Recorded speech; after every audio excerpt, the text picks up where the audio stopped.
今天我买了几个香梨，我们来做一款特别适合秋冬季节吃的甜品。香梨我们先来清洗干净。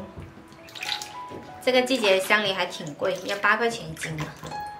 洗干净了，我们把皮刨去。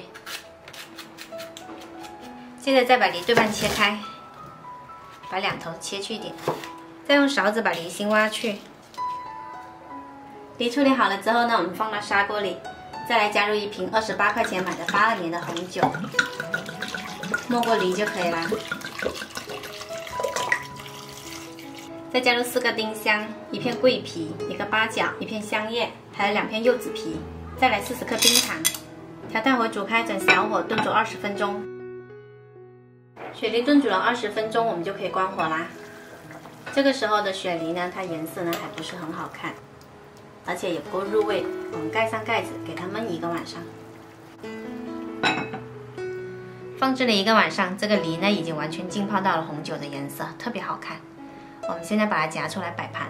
这道红酒梨呢吃起来特别好吃，口感酸甜，一点点酒精味都没有，小孩子都可以吃的哦。剩下红酒汁呢，我们给它收浓稠淋上来。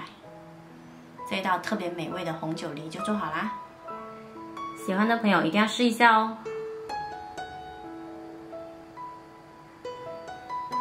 我是小坏，喜欢我的视频记得关注我哦。